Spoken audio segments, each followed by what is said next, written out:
For joining us for Health Policy Institute of Ohio's online seminar, The Path Forward, What's on the Horizon for Health Policy. My name is Reem Ali, and I'm the Vice President of Healthcare System and Innovation Policy here at HPIO. With Congress failing to repeal or replace the Affordable Care Act, the AHCA remains the law. So what is the future of health policy?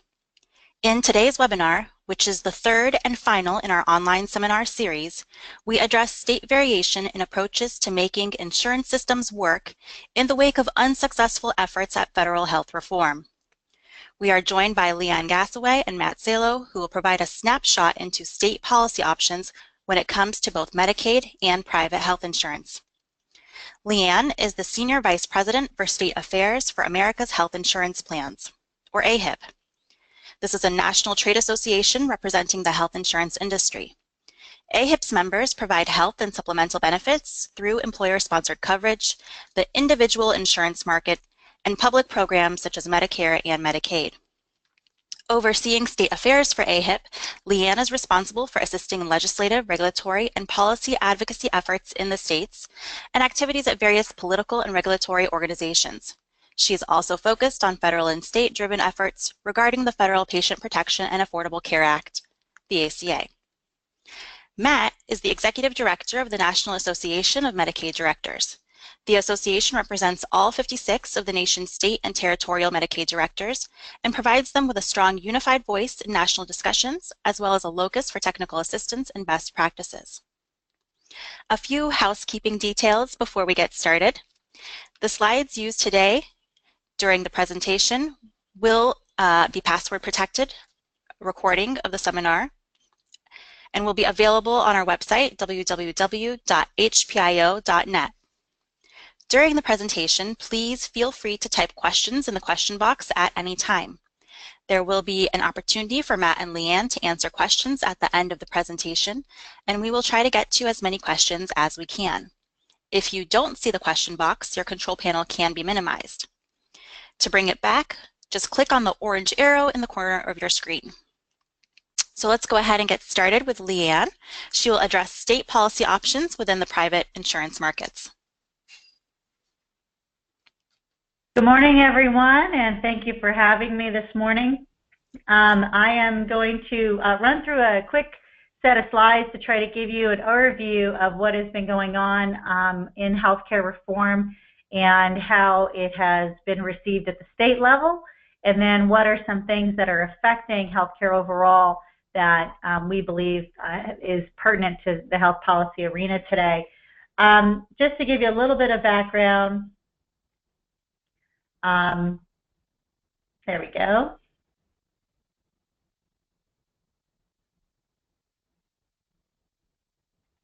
Alana, do you want to try to advance the slides?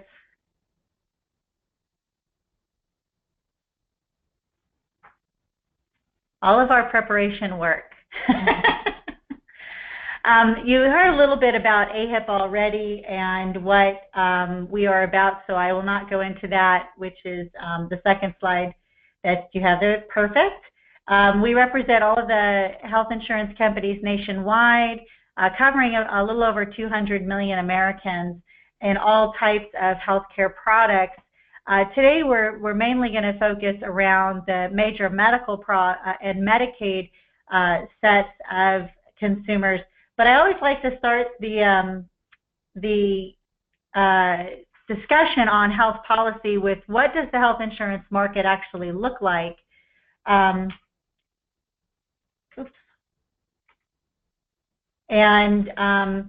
To go through kind of today's highlights, I'm going to kind of go through what's been going on through 2017, tell you about state reactions and affordability challenges and some prescription drug issues. On the health insurance marketplace, what I like to start these discussions on is to have everybody have a level set of exactly what the health insurance market looks like. And we spend a lot of time talking about the healthcare system and the health insurance market, but when we really break it down into what buckets do people get their coverage through, there's really 6 main buckets, which is illustrated here on this slide. So starting with the top corner, you have about 64 million people in Medicaid. You have CHIP, which is our Children's Health Insurance Program, another almost 9 million there. TRICARE, which is our military medical coverage, covers about another 9.5 million Americans.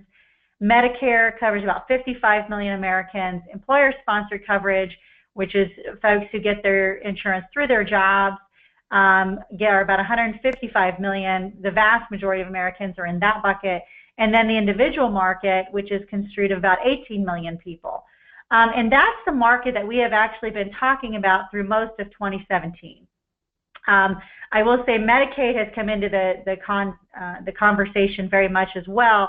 But when we talk about the individual market and the exchanges and what's going on with premiums, that's been almost solely focused on that middle orange box about the 18 million people. So in terms of the proportion of what we need to fix within the healthcare system, this helps us hone into the important pieces of the markets that are working and the markets that are not working. And by and large, the markets outside of that orange box are working actually quite well and covering millions and millions of Americans. And we've actually seen some cost trends in those markets, particularly the employer-sponsored market, level out and become a little bit more sustainable over time. And we are seeing savings in Medicare, and we're even seeing savings in the Medicaid program, even though it does continue to have funding challenges. As we move into kind of the repeal and replace discussion that has consumed most of 2017, I want to just start to go around this circle a little bit about where we started in the House and where we've ended up. And so, as you all recollect, back in the beginning of the year, the bill started as the American Health Care Act in the House of Representatives. Then it was passed out of there with much fanfare and moved the action into the Senate with the Better Care Reconciliation Act. I think we all know more about reconciliation today than we've ever wanted to know, about some Senate rules about how to do things through the budget process as opposed to the normal legislative order. That bill got hung up there in the reconciliation process and was not passed. Then the focus really moved to two other efforts outside of the reconciliation process that were done through the Senate hearing process, which culminated in the Graham-Cassidy, Heller-Johnson Act, as well as the Alexander Murray Bipartisan Act to stabilize the market. And those two pieces are still alive today and being discussed and being worked on in the back room and in some policy circles because they've really now taken second fiddle to tax reform, which we'll talk about towards the end of the presentation. But there's a lot of activity still going on in discussions about where we want to go with some kind of repeal and replace and or market stabilization efforts. Also, the governors around the state have put in several proposals of their own.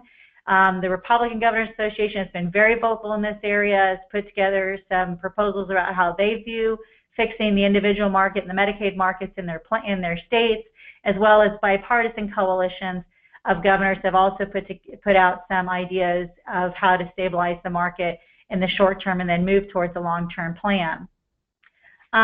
When we look to the three big repeal and replace efforts, the AHCA, the BCRA, and the Graham-Cassidy Heller-Johnson Act, they do significantly are different in many ways. And so this is a slide that I have been able to use with permission from Avalier because it's one of the best that I've seen, which kind of lays out the four main buckets of types of policy changes that were being proposed around the mandate and taxes, financial assistance to consumers to help them buy coverage, reforms to the Medicaid program, as well as the standards that any kind of insurance coverage would have to meet.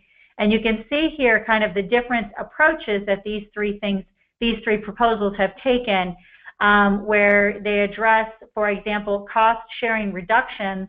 That's what CSRs mean there. The cost-sharing reductions, of course, are payments that the federal government makes to offset deductibles and cost-sharing for low-income families.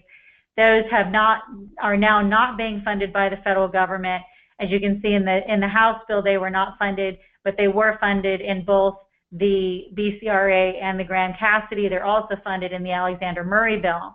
So those are just some differences here in how they approach the reforms there. And I think what was most confusing to most consumers is what was the impact of the Graham-Cassidy Heller-Johnson Act when it came to each state. And what it provided for is an interesting graphic.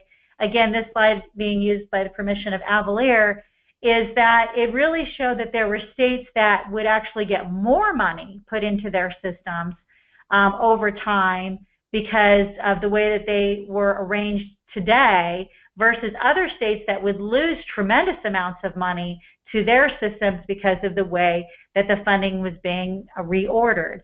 And so it definitely created some winners and losers amongst the states in terms of the impact of that bill, largely around two fundamental points. If the state had previously expanded Medicaid or not under the AHCA to the able-bodied adult population, or how many folks in that state were getting tax credits to help them buy coverage through an exchange. And depending on those two sets of folks, that's what kind of determined the impact that Graham-Cassidy would have on a given state. And so if we particularly look at the state of Ohio, it would basically lose about $59 billion. I'm sorry, $59 billion over the course of the 10-year span from 2020 to 6-year span from 2020 to 2026, which is a tremendous amount to pull out of the healthcare system over that 6-year period and try to plan accordingly on how you're going to help folks remain covered and access care during those periods of time through the reforms.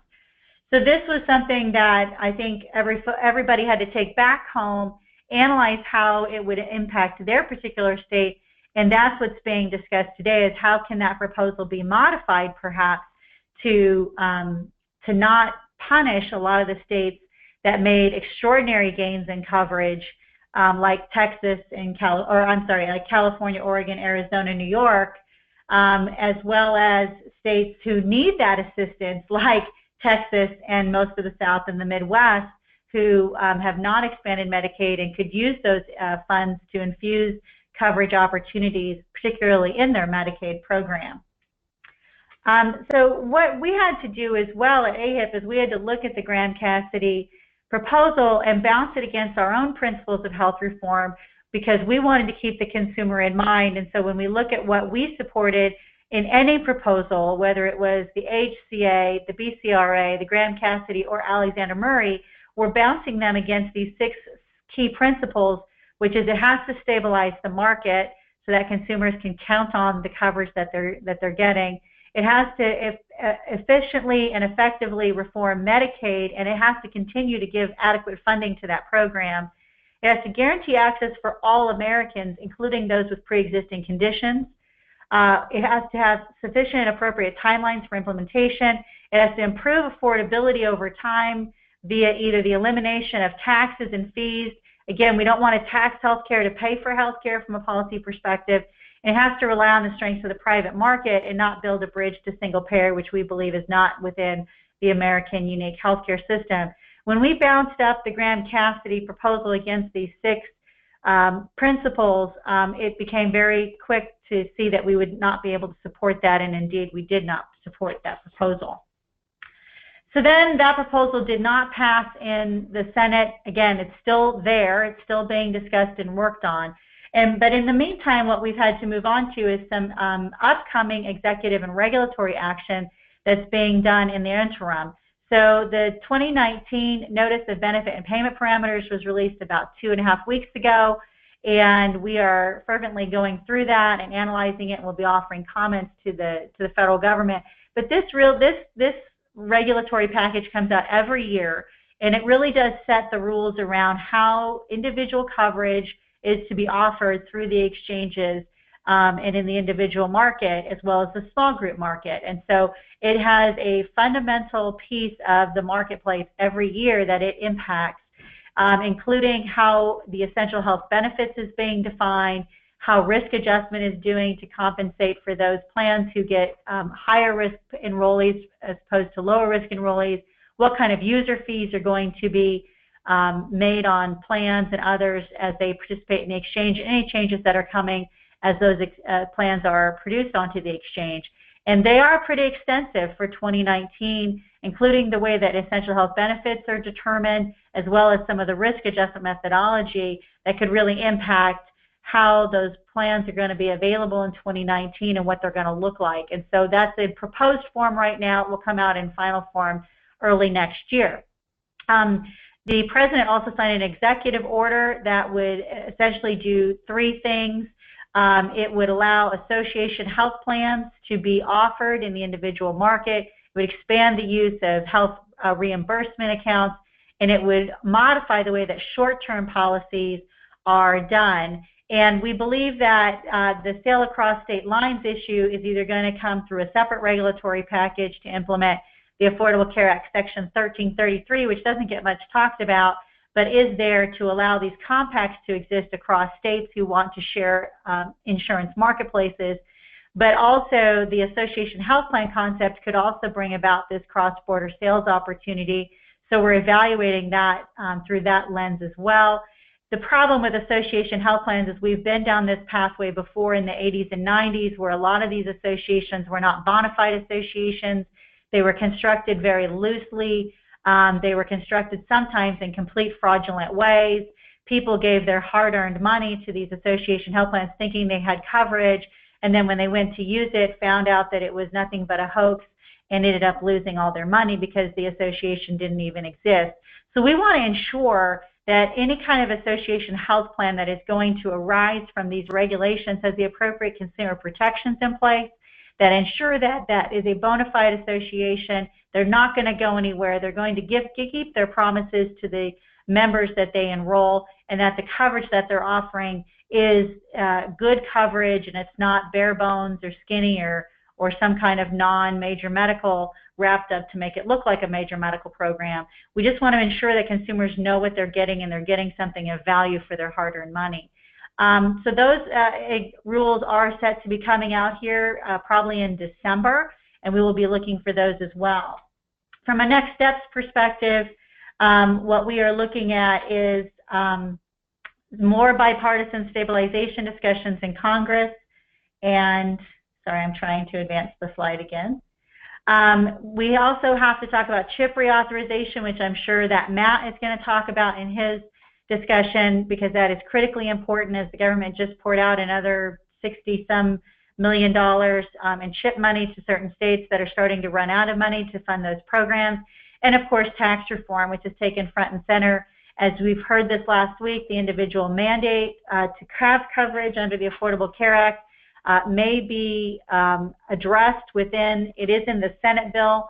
However, it's not eliminated, which is interesting. They just essentially revised the number from what it is today, which is 2.5% of your earnings, to 0. And so it's still on the books in theory. However, it has no teeth from an IRS perspective because it has no financial penalty.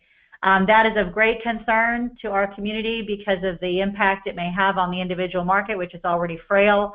And so we don't want to cause more instability into that marketplace by having more folks drop out and buy, some kind of alternative health plan that doesn't really cover them, and that leaves all of those folks who have pre-existing conditions and need coverage on a comprehensive basis, having a more higher premium because of the deterioration of the risk pool. So how have states kind of reacted to all of this crazy stuff going on in DC is that they've really looked at kind of two avenues today. One is the 1332 avenue. 1332 state innovation waivers are an option under the Affordable Care Act where states can revise their individual markets using the same amount of dollars and reconfigure it in a way that would work for them. Alaska has a reinsurance waiver that was approved, as does Minnesota. Iowa had put in a pretty fundamental reform to their individual marketplace that was not approved, so they have withdrawn that now. Oklahoma did the same. They also withdrew their reinsurance waiver because it just didn't come in time. But Oregon, Washington, Montana, and a host of other states are also looking to put in some kind of reinsurance program if they can devise it. It will not particularly impact the 2018 marketplace, but they're hoping to get something in place by 2019 to bring down premiums for consumers in 2019 through a reinsurance program. Other state-based reforms have taken a far more aggressive tactic. Washington State is considering putting a public option on the table to be offered in the exchange. That's being discussed right now without a whole lot of enthusiasm, but it is being discussed. California, Massachusetts, and New York are all talking about some kind of single-payer or universal access program. And Nevada had what we call Sprinkle Care, which was a bill that was offered last year, which would allow consumers to buy into the Medicaid program. There are some complicating operational challenges there, but that was also put forth in Nevada. It was vetoed by the governor, but we do expect that that kind of proposal may be seen in other states coming up next year. However, most of this does not address some of the fundamental issues going on, and that is just higher healthcare costs, which is kind of where I want to pivot to for the last 5 minutes here, which is really, I want to point out, we commissioned Avalier to do a study about how to reduce premiums in the individual market, and we focused around 4 kind of key things, and that's guaranteeing cost-sharing reduction payments are paid, putting in a reinsurance mechanism to help stabilize premiums and pull some of those really high-dollar claims out of the pool, delaying the health insurance tax, which is about a 3% tax that is levied on every single healthcare consumer, including those in Medicaid and Medicare, and then addressing the individual mandate and continuous coverage in some fashion to keep people incentivized to stay insured all year long. If those 4 things are done, we could reduce premiums by 17% off today's prices. And I think that that's significant enough that that's why we're seeing a lot of these states look at reinsurance in particular, which takes about 10 to 13% of that.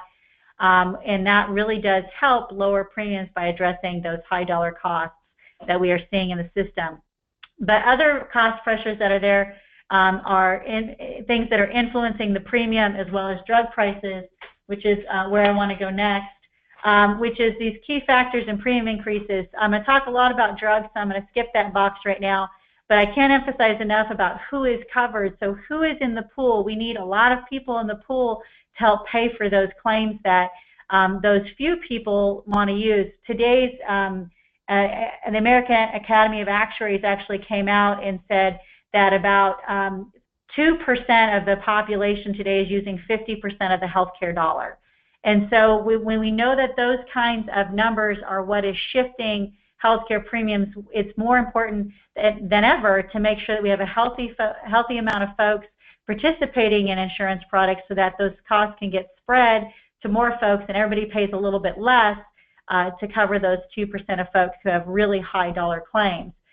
We also have taxes and fees that add to the premium, so anything to address those and minimize those is helpful. Value-based models is really helping to address the upward pressure of premiums by bringing providers and health plans in partnership together to address long-term payment and delivery reform efforts and bring about far more value-based models of care and coordinated care. And then also the provider network itself, depending if you have high-cost providers like academic medical centers or other things like that in your network, that can affect the premium because those providers simply cost more. And we have a lot of cost variation today across even a given community where you will pay $10,000 for a service at one place and $2,000 for a service at another place because we have this wide variation in cost. So which providers are participating in a given network also has a tremendous impact on premium. And then on top of all of this, for this particular year, the risk and instability has not helped matters, and that's added a factor as well. This is just a premium dollar based on data from 2014. We're going to be in the process of updating this off more current data, but we wanted to have a good reflection of where the dollars are going that are coming into a health plan. And as we look at what happened in 2014, this was the first year of the Affordable Care Act, and we had some pretty astonishing results from that. One is that we had heard for years and years and years that prescription drugs were only 10% of healthcare spending. But when in fact, when we look at actual claims data, they're actually consuming 22%, the most out of any category of care right now. Physician services at 22, outpatient services at 19.5, and inpatient pure hospital services at 15.5. And then the health plans are still having to, operate under under that 20% mark. And so this is kind of where a premium dollar is going today, and why I'm going to talk about drugs, because if I don't talk about drugs, we aren't really getting to some of the cost issues that we're seeing. We have a broken and distorted prescription drug market, and a lot of this is due to things that are going on in the market that continually put pressure up and up and up and up on prescription drugs. We have the use of copay coupons and assistance programs that shield those costs of very high-cost drugs from consumers to keep people on high-cost brand drugs instead of moving them to the equivalent drug in the generic space. We have patent games that are going on, like selling your patent to an Indian tribe in New York. We have brand manufacturers that continue to pay generic manufacturers to delay their market entry up to 6 years, the last one that we just saw. We have direct-to-consumer advertising. We have Orphan Drug Act abuses where people have said that their drug was getting approved for an orphan disease, which is a rare disease, and then it becomes the biggest blockbuster drug like Humira or Rituxan, $1 billion in sales. We have product hopping and evergreening of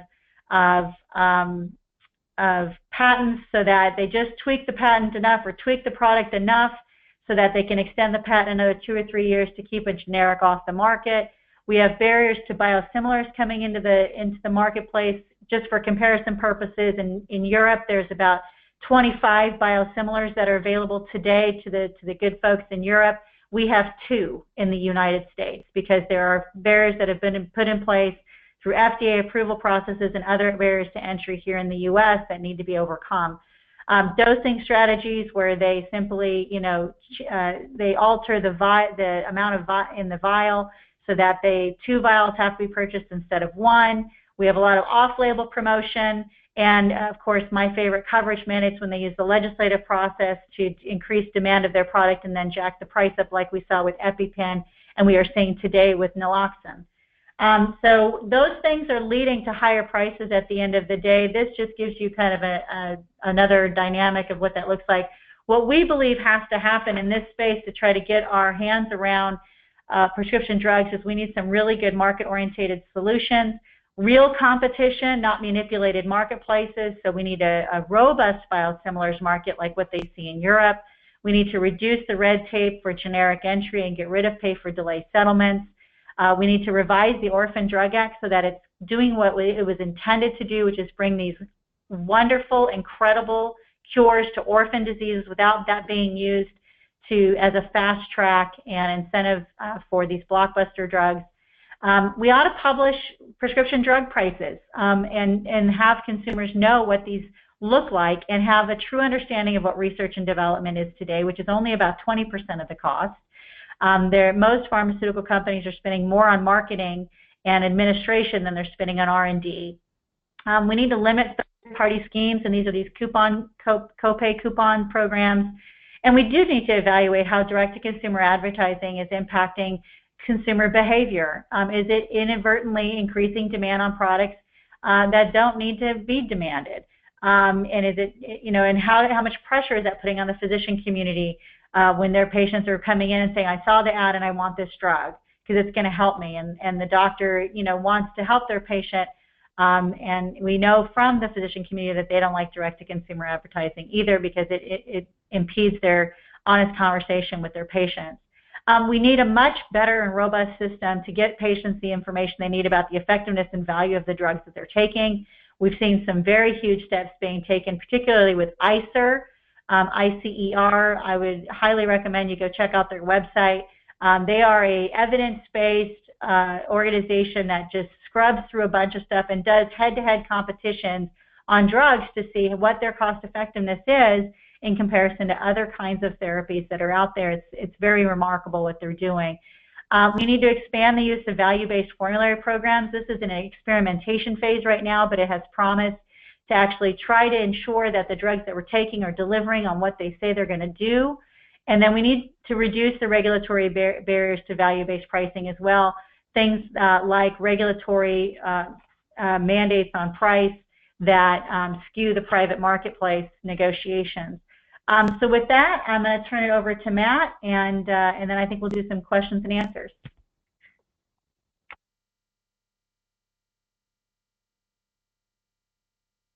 Thank you, Leanne. Please type any questions you may have in the question box, and we will answer them at the end of our next presentation. Now, we will hear from Matt Cielo regarding state policy options within the Medicaid program. Again, Matt is the Executive Director of the National Association of Medicaid Directors. I'll turn it over to Matt. Great, thank you so much, and good morning, everyone. That was a terrific presentation you just heard, and I kind of had a whole bunch of thoughts I had jotted down I wanted to communicate, and as Leanne was talking, I was sort of saying, oh, okay, she covered that, she covered that, she covered that. So that was really, really good, and that's going to, I think, help kind of shrink what I'm going to say, which will leave more time for Q&A, which would be, which is always great. So just to reiterate, I represent the National Association of Medicaid Directors and represent all of the state Medicaid agency heads across the states and territories, including Ohio's own Barbara Sears, who is phenomenal. And I just want to kind of reflect a little bit on what happened over the past year without you know, covering the same ground that Leanne did, but to re-emphasize a couple of points she made that I think are really, really important. So, you know, obviously we spent much of the past year dealing with repeal and replace and dealing with potential underlying changes to the Medicaid program, primarily to its financing, as well as to the expansion itself. And I think the 2 points that I really wanted to just re-emphasize are that the first is that the debate is not over. That you know, they failed to get reform done under the budget reconciliation process a couple of times, but the motivations to do so again are still pretty significant, and the desire both politically to go after the ACA as well as kind of fiscally to get at some of the spending, and then also ideologically around making permanent changes to the financing of Medicaid. Those pressures, I think, are not likely to go away anytime soon. So some of these debates that we had, some of the conversations that we engaged in, we're going to see them in some form or fashion sooner, probably rather than later, and probably for much of the next year, if not beyond. But the other point in thinking about one of the slides was, you know, if you were to sort of step back and think about the repeal and replace political discussion, you might think that it was all about the subsidies in the exchange and the individual mandate and all that. But to be perfectly fair, ultimately it was all about Medicaid, and it was all about Medicaid funding. And one of the things that was a real takeaway for me was it really underscored that the Medicaid expansion, again, a key component of the Affordable Care Act, and after the Supreme Court decision in 2012, which essentially turned it into an option, you know, created a scenario where 32 states had taken up the option, including Ohio, but 19 states had not.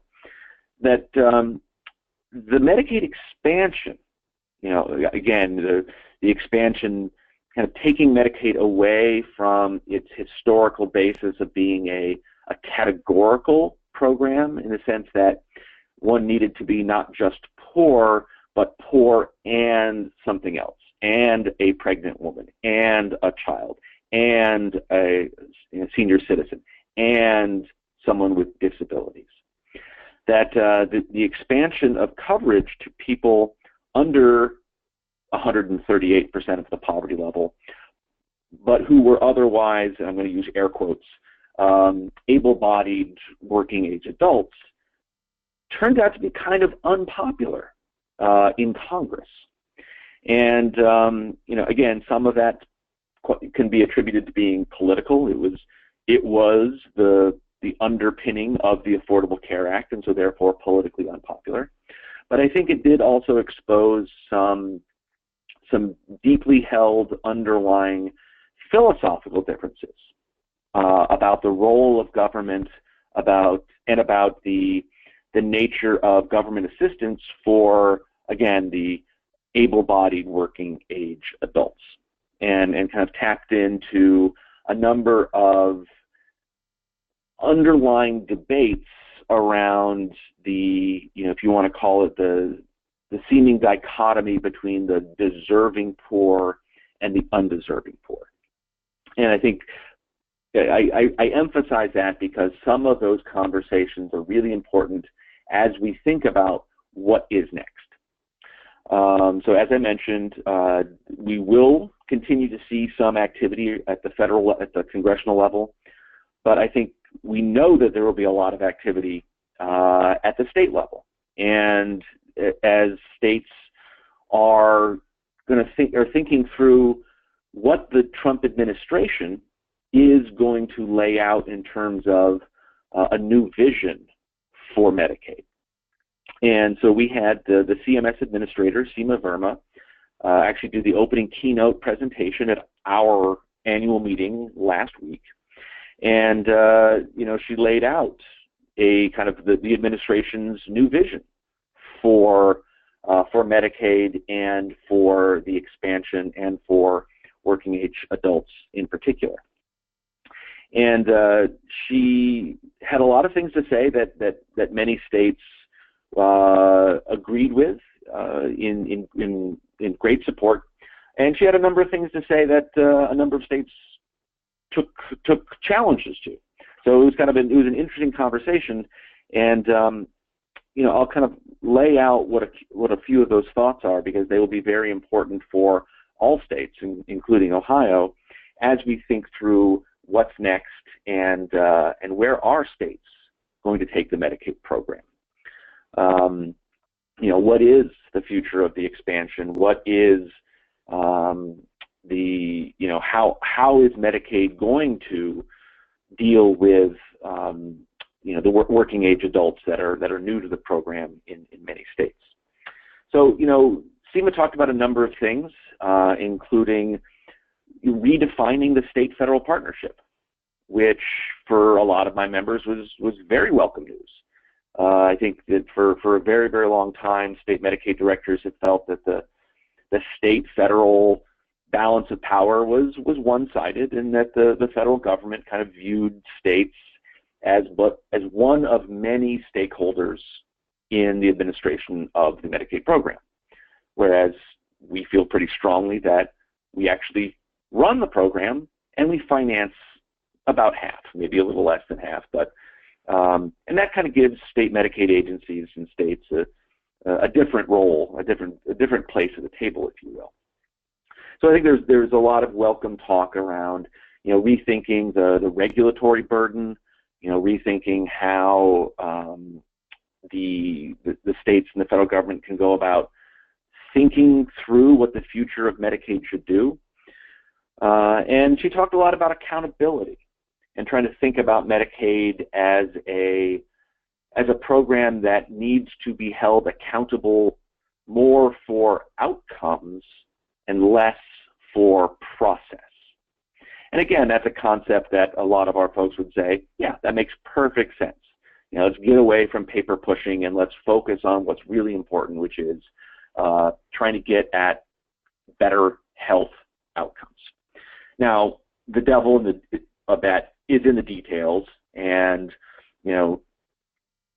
we're really looking at kind of a seismic shift in thinking about, well, okay, what does it mean? What do scorecards mean for the Medicaid program? Are we going to be measuring the right things? Are the things we're going to be measuring relevant? And that's a conversation that's definitely going to be playing itself out. But the other thing that I think was really, really important in the takeaway from the administration's vision is that they are clearly trying to redefine something, somewhat arcane, but really, really important. And that's, how do you define the purpose or the interests of the Medicaid program? And that may seem like an odd question or a simple question, but it's really, really important. And I mean that because, almost everything that happens in Medicaid happens with, almost all the big stuff in Medicaid happens through big waivers, Section 1115 waivers. And traditionally, the administration has a fair amount of authority to say what they will approve and what they won't approve. And I think very famously, the previous administration, the Obama administration, said, we'll approve a lot of things if they expand coverage. We'll approve a lot of things if they reduce beneficiary cost exposure. And we'll approve a lot of things that remove any barriers towards getting the maximum amount of healthcare services to people at all times. And that things that didn't meet that, things like a work requirement or drug testing or lifetime limits or other types of personal responsibility provisions, the previous administration said, we don't think those meet the purposes of the Medicaid program, so we're not going to approve them. And I think what we're hearing now is that that dynamic is going to change, and that the definition of what's the purpose of the Medicaid program will also change. And I think that means a couple of things. One is going to be very, very concrete, which is they're going to approve proposals that will impose new contingencies or new requirements on the beneficiary, whether that's defined as work or whether that's defined as community engagement. And there's a lot of talk about what does any of that actually mean. But I also think it's shifting the dynamic a little bit. And going back to my earlier point where I was saying that I don't think there's a significant political constituency for Medicaid, certainly for the Medicaid expansion, in Congress right now. And I think we came very, very, very close to having the entire expansion done away with and to having major undermining of the financing of it take place. We came very, very close. And when there isn't a really strong political constituency for Medicaid in Congress, I think it's really, really important that you have a really strong political constituency for Medicaid at the state level. And I know that Medicaid and the Medicaid expansion has an extraordinarily strong political constituency in Ohio, and I can't think of a better, more articulate, more passionate advocate for it than Governor Kasich.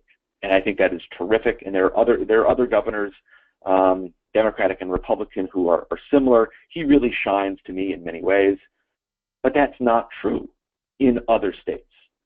And so the way I think about it is, if rethinking what this means, if rethinking the purposes of Medicaid allows the state legislatures or governors in places like Texas or Florida or South Carolina, Mississippi, Alabama, et cetera, to say, okay, we found a way that we can craft this that makes the Medicaid expansion palatable, or that creates more political sort of support for the program or the expansion, I think that's potentially a very, very good thing.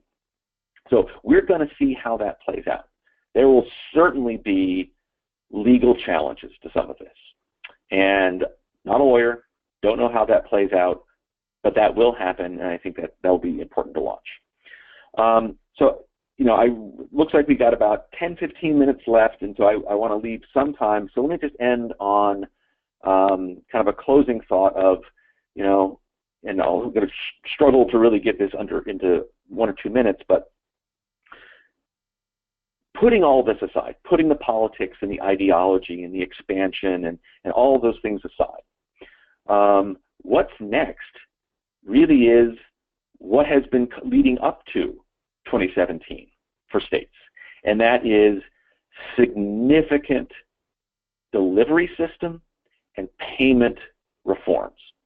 And Leanne touched on a bunch of those, and I just want to reiterate those because those are so, so critical. And when people ask me, like, hey, what are the similarities between all of the states? What is the similarity between Ohio and Arkansas and Delaware and Arizona and all in Washington, all these other states? They're so different.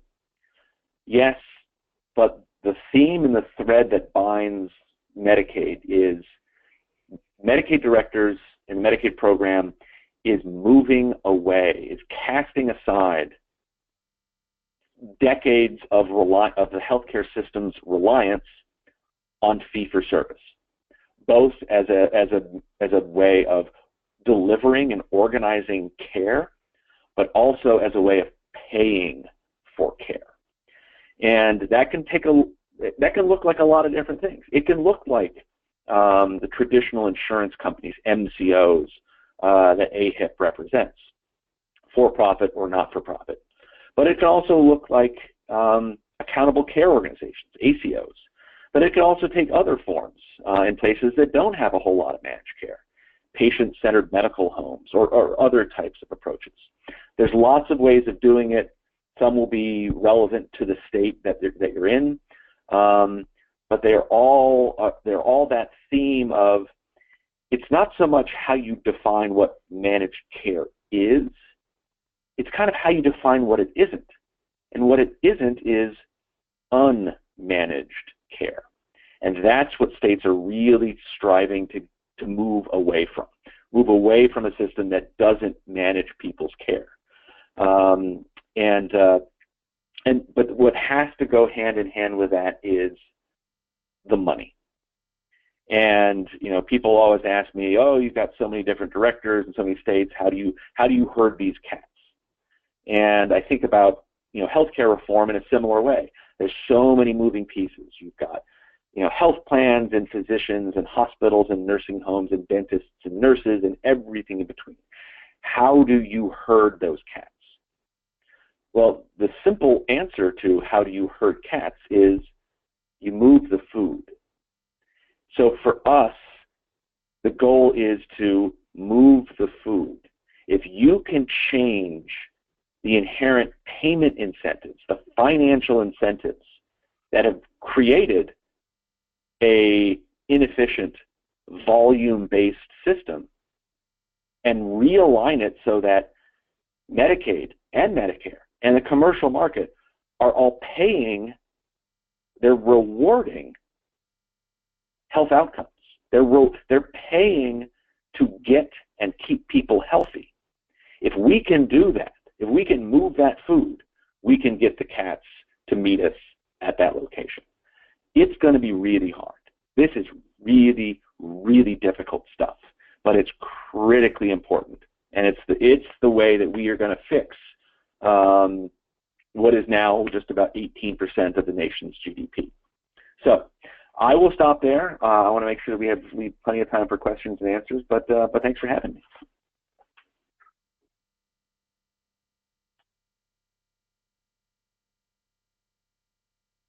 Thank you, Matt, especially for sharing your insight and perspectives. If you have questions for either Matt or Leanne, please go ahead and type them in the chat box now. We do already have a few questions for the both of you. So I'm going to start with one around reinsurance. So if you could talk a little bit more about reinsurance, this is, I think, to Leanne, and what exactly it is. Yeah, great question, and one that I probably should have explained a little bit better. Reinsurance is essentially a high-risk program that can be invisible to the end consumer. And so what it is a, for lack of a better analogy, it's a pot of money that sits over here, and when high-dollar claims come in, and there's a trigger point that's usually pretty extensive, say around the $100,000, $200,000 mark. When you have a claim for services that comes in at that high mark, the health plan would pay up to the $100,000 or $200,000 of the claims coming in up to that point. But after, say, $200,000, the reinsurance money that's sitting over here in this program would pay the claims between, say, $200,000 and $1 million. And it would pay, say, the next $800,000 worth of claims that person might incur. and then after $1 million, the health plan would pick up the rest. And so it's just a way, and the reason that those, they're called attachment points, are placed is based on kind of overall claims utilization. So how much the stuff actually costs and how many people are ever going to hit that $200,000 or $250,000 watermark, where that trigger is going to happen.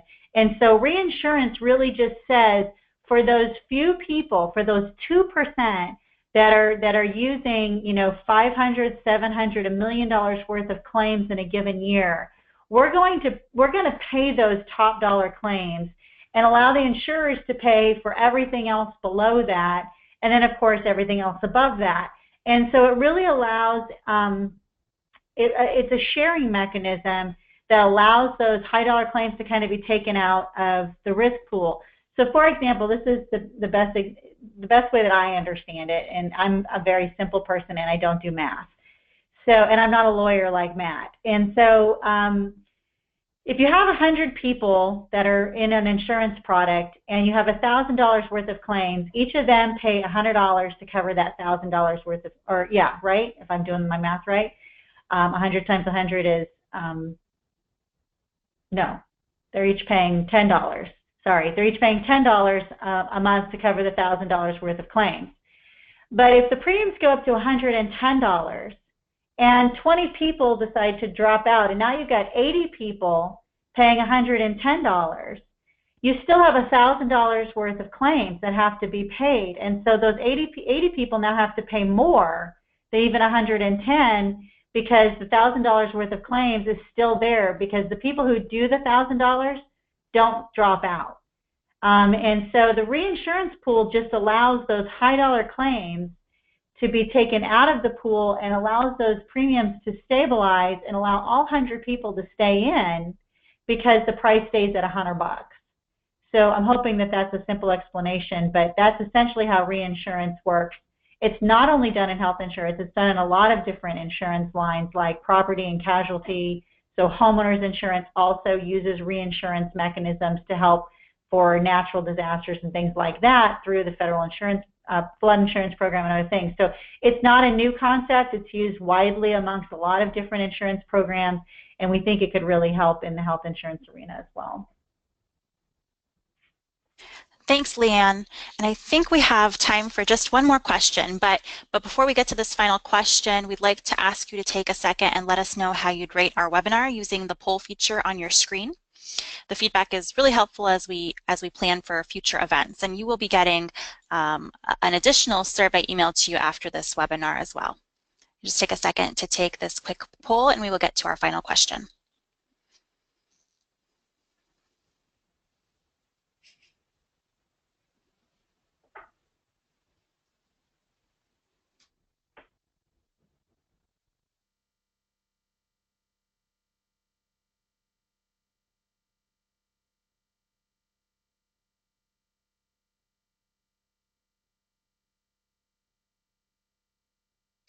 All right, well, thank you all. And for our final question, it's around reference pricing. So what do you see happening with reference pricing, not just for pharma, but other services? And are there any policy restrictions?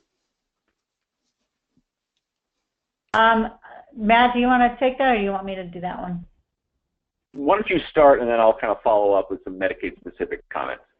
Yeah, so reference pricing is relatively new. It's not new, but it's getting used more often now, particularly in out-of-network claims in the health plan space. And I didn't talk a lot about out-of-network claims, but reference pricing is really around trying to put a value on a service and saying, under this policy, in-network we're going to pay your bill, but if you want to go out-of-network and shop for services, we're going to give you kind of a dollar amount to go do that with, and that's the reference price that we're going to pay off of. And that could be the Medicare fee schedule. It could be a percentage of the Medicare fee schedule. It could be some kind of UCR calculation, but that's the reference price of what the health plan has valued that service to be at. And then the member can go and shop around and apply those dollars where they want to go, and they would then be responsible for the difference in price if there is one. So say if you have an employer who chooses to use the Medicare fee schedule as the reference price for out-of-network claims, the health plan is going to pay according to exactly what the federal government has valued that service at, and the member would be responsible for the difference if the out-of-network provider that the person goes to charges a higher rate than what Medicare allows. So that's kind of how reference pricing is being used on the majority side. On the health plan side, I think there's some experimentation that's going to start within the drug arena on that. Again, though, very infant stage of that right now. Yeah, and I think I would just add on the Medicaid side, you know, reiterating some of Leanne's comments about the concerns around overall cost and individual drug costs. Very, very big issue for our members.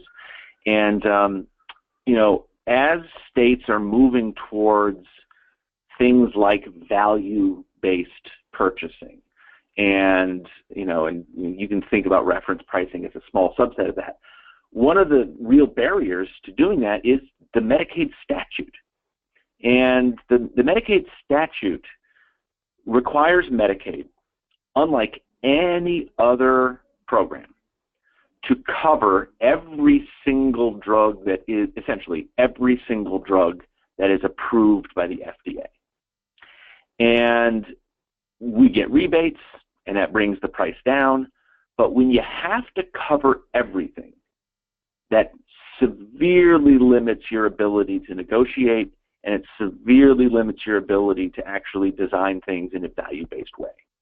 So we're really interested in looking at, you know, I would say all eyes right now are on Massachusetts, because Massachusetts has a waiver proposal submitted to HHS to say, we want to be able to actually look at clinical effectiveness and cost effectiveness and say, are there there need to be some decisions where we may have to actually say no to particular drugs that are just so expensive or have no clinical effectiveness data to back it up. And that we don't know if that's going to get approved. That would be a big step forward for a lot of folks, but it's an incredibly important issue.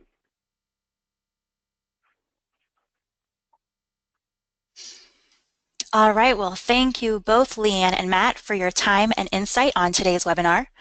Remember, the slides used during today's presentation, as well as a password-protected recording of the seminar, will soon be available on our website, www.hpio.net. A link to both a post-webinar survey and this presentation will be emailed shortly. To stay up to date on HPIO events, both online and around the state, please make sure you visit the Events tab on our website. I hope you all have a wonderful weekend.